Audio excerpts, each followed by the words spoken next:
प्रकाशपुर नामक गांव में विराज नाम का एक गरीब आंवला वाला रहता था। वो आंवले बेचकर अपने परिवार का पालन पोषण करता था। गरीबी के कारण उसे अपने जीवन में बहुत सारी कठिनाइयों का सामना करना पड़ता था।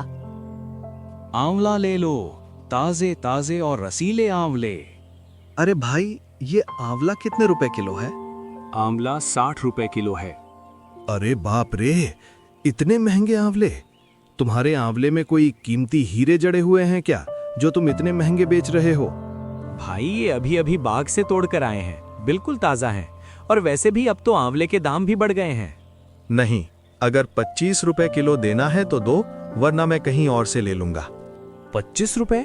ये तो बहुत ही कम है भाई, इतने में नहीं हो पाएगा। ठीक है, तो तुम अपने आंवले अपने पास रखो, मैं तो चला। ऐसा कहकर वो आदमी वहां से चला जाता है। आज मेरा एक भी आंवला नहीं बिका। पूरा दिन बीतने के बाद एक ग्राहक आया और वो भी चला गया। अब मैं क्या करूं? अरे विराज, क्या सोच रहे हो? नमस्ते मुखिया जी। हाँ हाँ नमस्ते। क्या हुआ? तुम किस सोच में डूबे हुए थे? मुखिया के पूछने पर विराज उन्हें सब कुछ बता देता है। इसके आंवले तो वाकई बहुत ही अच्छे हैं और ताजा हैं। वो आदमी बेवकूफ था। ऐसा करता हूँ, कम पैसों में मैं ही इसके आंवले खरीद लेता हूँ। ये सब सोचकर मुखिया जी बोलते हैं, ऐसा करो विराज, तुम मुझे ये आंवले 33 रुपए किलो के हिसाब से 8 किलो दे दो। ठीक है मुखिया जी, मैं अभी दे देता हूँ। ऐसा कहकर विराज मन में सोचता है, चलो, कम से कम मुखिया जी ने मुझसे बहुत ज्यादा तो पैसे कम नहीं करवाए। अब जो भी पैसे मिलेंगे मैं उन पैसों से घर की जरूरत का सामान ले लूंगा, क्योंकि खाली हाथ भी तो मैं घर नहीं जा सकता। बेवकूफ आदमी, इन लोगों से प्यार के 2 मीठे बोल क्या बोल दो, ये लोग अपना सब कुछ न्यौछावर कर देते हैं। फिर मुखिया जी आंवले लेकर वहां से चले जाते हैं और विराज भी अपना सामान समेटकर अपने घर की ओर निकल जाता है। अजी सुनते हो? अच्छा किया जो आप जल्दी आ गए। क्या हुआ मीरा, तुम इतनी परेशान क्यों हो रही हो? माँ की तबीयत बहुत खराब हो गई है, उन्हें बहुत तेज बुखार है। मीरा, तुम ये क्या कह रही हो? रुको, मैं अभी वैद्यराज जी को लेकर आता हूँ। फिर विराज वैद्यराज जी के पास चला जाता है। तभी रास्ते में बहुत तेज बारिश होने लगती है, लेकिन तब भी विराज अपनी माँ को बचाने के लिए जैसे तैसे करके वैद्यराज जी के पास पहुँच जाता है और उन्हें सारी बात बता देता है और वैद्यराज जी को अपने घर ले आता है। विराज, तुम्हारी माँ को बहुत तेज बुखार है। ये सिर्फ एक दवा से ही ठीक हो पाएगी, मगर वो दवा बहुत महंगी है। उसमें जिन जड़ी बूटियों का प्रयोग किया गया है वो आसानी से नहीं मिलती। वैद्यराज जी, आप पैसों की चिंता मत कीजिए, बस आप मेरी माँ को ठीक कर दीजिए। फिर वैद्यराज जी माँ को दवाई दे देते हैं और अपने घर चले जाते हैं। सुनते हो जी, आपके पास इतने सारे पैसे कहाँ से आए? आज मुखिया जी ने मुझसे काफी ज्यादा आंवले खरीद लिए थे। ये पैसे वहीं से आए थे। इसका मतलब सारे पैसे माँ की दवाइयों पर लग गए। हाँ मीरा, अब मेरे पास कुछ भी नहीं है। फिर ऐसे ही कुछ दिन बीत जाते हैं और विराज की माँ ठीक हो जाती है और उधर विराज के आंवले की बिक्री दिन ब दिन कम होती जा रही थी। वो रोजाना केवल 30 या 40 रुपए ही कमा पाता था। तो फिर एक दिन मीरा बोलती है, अजी सुनते हो, आज तो घर में कुछ भी खाने को नहीं है। तुम चिंता मत करो मीरा, मैं कुछ इंतजाम करता हूँ। बस भगवान आज अपनी कृपा दें और मेरे सारे आंवले बिक जाएं। ठीक है मीरा, मैं आंवले बेचने चलता हूँ। इतना कहकर विराज अपनी आंवले की टोकरी लेकर गांव में चला जाता है। आंवला ले लो, ताजा और रसीला आंवला। इस तरह विराज पूरे गांव में आंवले बेचता है, लेकिन शाम होने तक उसका एक भी आंवला नहीं बिकता। तो वो थक हार कर एक पेड़ के नीचे बैठ जाता है और मन में सोचने लगता है, सुबह से शाम हो गई, लेकिन अभी तक मेरा एक भी आंवला नहीं बिका। अब तो ये आंवले भी सड़ने लगे हैं। अब मैं क्या करूं? हे ईश्वर, मेरे जीवन की कठिनाइयां कब खत्म होंगी? विराज ये सोच ही रहा था कि तभी वहां से एक साधु महाराज गुजरते हैं। भिक्षाम देही, तुम 1 दोगे, ईश्वर तुम्हें 100 देंगे। प्रणाम साधु महाराज। साधु महाराज, क्या आपको कुछ चाहिए? हाँ पुत्र, मैं एक भिक्षुक हूँ और यहाँ लोगों से भिक्षा मांग रहा हूँ। कैसी भिक्षा साधु महाराज? पुत्र, मैं अपने शिष्यों के लिए भोजन इकट्ठा कर रहा हूँ, इसीलिए गांव-गांव लोगों से भिक्षा मांग रहा हूँ। पुत्र, अगर तुम चाहो तो अपनी खुशी से तुम भी कुछ थोड़ी सी भिक्षा दे सकते हो। क्षमा चाहता हूँ साधु महाराज, अभी मेरे पास आपको देने के लिए 1 रुपया भी नहीं है, और ना ही मेरे घर में आटा या कोई अनाज है जो मैं आपको दे सकूं, और ना ही मैंने आज सुबह से कुछ कमाया है। मेरे पास आपको देने के लिए कुछ भी नहीं है। पुत्र, क्या तुम मुझे ये आंवले दे सकते हो? बाबा की ये बात सुनकर विराज अपने मन में सोचने लगा। ये आंवले तो मैं साधु महाराज को दे ही सकता हूँ। वैसे भी शाम हो गई है और इनके बिकने की उम्मीद भी नहीं है। वैसे भी ये खराब हो जाएंगे, इससे अच्छा है कि किसी के पेट में चले जाएं तो ज्यादा अच्छा होगा। जी साधु महाराज, आप ये आंवले ले जाइए। विराज की बात मानकर साधु महाराज टोकरी से थोड़े से आंवले उठा लेते हैं। ये क्या साधु महाराज, आप इतने कम आंवले क्यों लेकर जा रहे हैं? आप सारे आंवले ले जाइए। पुत्र, अगर मैंने तुम्हारे सारे आंवले ले लिए तो तुम क्या बेचोगे? कोई बात नहीं साधु महाराज, मैं कल दोबारा आंवले तोड़कर बेच दूंगा। आप इन्हें ले जाइए। पुत्र, मैं इतनी बड़ी टोकरी कैसे लेकर जाऊंगा? साधु महाराज, आप मुझे बताइए आपको कहाँ जाना है, मैं इन्हें वहीं पहुंचा देता हूँ। ठीक है पुत्र, चलो तुम मेरे साथ। इतना कहकर साधु महाराज विराज को लेकर जंगल की ओर चले जाते हैं। कुछ देर चलने के बाद वो उनकी कुटिया में पहुंच जाते हैं। धन्यवाद पुत्र। अरे साधु महाराज, धन्यवाद की कोई बात नहीं है, ये तो मेरा फर्ज था। मेरा आशीर्वाद तुम्हारे साथ है, तुम सदैव खुश रहो। अगर आप बुरा ना माने तो मैं आपसे एक बात पूछ सकता हूँ? पूछो पुत्र, क्या पूछना है तुम्हें? साधु महाराज, आपने आंवले तो ले लिए, लेकिन क्या आप लोगों को केवल खाने में आंवले ही खिलाएंगे? नहीं पुत्र, दरअसल मैंने सब्जी और अनाज तो पहले से ही जमा किया हुआ था और फिर मैं आंवले की ही तलाश में निकला था।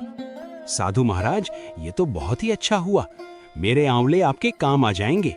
ठीक है बाबा, अब मैं चलता हूँ। पुत्र रुको, मैं तुम्हें कुछ देना चाहता हूँ। ये लो, इसका नाम मणि है। आज से ये चिड़िया तुम्हारी हुई। चिड़िया? पर मैं इसे कैसे ले सकता हूँ? ये तो आपकी है। जब तुमने बिना किसी फायदे के मुझे अपनी पूरी आंवले की टोकरी दे दी, तो मैं क्या तुम्हें एक चिड़िया भी नहीं दे सकता? पर साधु महाराज, मैं इस चिड़िया का क्या करूँगा? ये कोई आम चिड़िया नहीं है पुत्र, ये एक विशेष चिड़िया है। ये तुम्हारे भाग्य की सूचक है। जब तक ये तुम्हारे साथ रहेगी तब तक तुम्हारा भाग्य चमकता रहेगा, लेकिन ध्यान रहे, इसकी सच्चाई किसी को पता नहीं चलनी चाहिए। फिर विराज मणि चिड़िया को लेकर अपने घर की तरफ निकल पड़ता है। तो रास्ते में मणि चिड़िया बोलती है, विराज, साधु महाराज ने जो कहा उसका ध्यान रखना। ये बात किसी को पता मत लगने देना कि मैं एक विशेष चिड़िया हूँ। ठीक है दोस्त, मैं वादा करता हूँ, मैं ये सच कभी किसी को नहीं बताऊंगा। इतना कहकर विराज मणि चिड़िया को अपने घर ले जाता है। अजी, आप इस चिड़िया को कहाँ से लेकर आए हो? मेरा ये चिड़िया अब से हमारे साथ ही रहेगी। आप इस चिड़िया को घर क्यों लेकर आए हो? पहले ही हमारे खाने के लाले पड़े हुए हैं, एक वक्त की रोटी भी मुश्किल से नसीब हो पाती है, ऊपर से आप इस चिड़िया को ले आए। कैसी बात कर रही हो मीरा? भला ये छोटी सी चिड़िया कितना खा लेगी? और रही बात खाने की, तो जो हम खाएंगे वही इसे भी खिला देंगे। विराज और मीरा बातें कर ही रहे थे कि तभी उन्हें आवाज आती है। अरे विराज, क्या घर पर हो? जरा बाहर तो आओ। अरे सोहन भाई, आप यहाँ? हाँ विराज, वो क्या है ना, आज मेरे बेटे का जन्मदिन था, बहुत सारे पकवान बच गए, मैंने सोचा गांव में बांट दूं, इसीलिए मैं तुम्हें भी देने चला आया। ये लो। बहुत बहुत शुक्रिया भाई आपका। अरे नहीं विराज, इसमें शुक्रिया की क्या बात है? वैसे भी ये खाना खराब हो जाता, तो इससे अच्छा किसी का पेट ही भर जाए। सोहन ये कहकर वहां से चला जाता है। ये तो बहुत स्वादिष्ट पकवान है। देखो मीरा, मैंने कहा था ना कि जिसके भाग्य में जो लिखा होता है वो उसे मिल ही जाता है। तुम खामखा चिंता कर रही थी। देखो, ये पकवान हमारे पास खुद चल कर आ गए। आज तो हम खाएंगे स्वादिष्ट पकवान और गाएंगे ईश्वर के गुणगान। फिर वो सब मिलकर खाना खाते हैं। मीरा, तो मैं आंवले बेचने बाजार जा रहा हूँ। तुम घर का और माँ का ख्याल रखना। तो क्या आप इस मणि चिड़िया को भी अपने साथ लेकर जाएंगे? क्यों, क्या हुआ? मैं इस चिड़िया को अपने साथ लेकर नहीं जा सकता क्या? कुछ नहीं, मैं तो बस ऐसे ही पूछ रही थी। विराज मीरा की बात सुनकर आंवले बेचने चला जाता है। आंवला ले लो, ताजे ताजे और रसीले आंवले। विराज, तुम्हारे आंवले तो बहुत अच्छे दिख रहे हैं। क्या भाव दे रहे हो? भाई आंवला 60 रुपए किलो है। अच्छा, एक काम करो, मुझे 5 किलो आंवले दे दो। वो आदमी बिना पैसे कम कराए विराज के सारे आंवले खरीद कर चला जाता है। वो देखते ही देखते विराज के सारे आंवले बिक जाते हैं। अरे वाह, आज तो मेरे सारे आंवले अच्छे दामों में बिक गए। अब मैं इन पैसों से माँ और मीरा के लिए अच्छे कपड़े और पकवान लेकर जाऊंगा। फिर विराज सब सामान लेकर अपने घर चला जाता है। अजी, ये सब क्या है? आज मेरी कमाई बहुत ही अच्छी हुई है, इसीलिए मैं तुम दोनों के लिए कपड़े और पकवान लेकर आया हूँ। और फिर इसी तरह दिन गुजरते हैं। दिन प्रतिदिन विराज की कमाई बढ़ती जाती है।